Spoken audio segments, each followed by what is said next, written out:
母，昨天那个是母亲的母，先天母。据说古代甲骨文还是什么，还是小篆啊，就类似这个直立的那个母字的呢。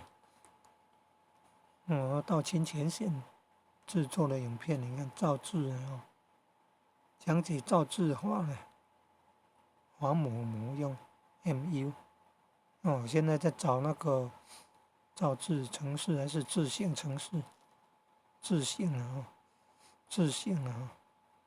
免费下载案例字体。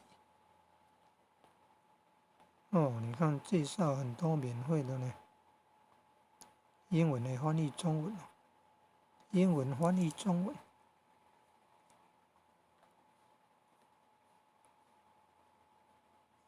英文翻译中文，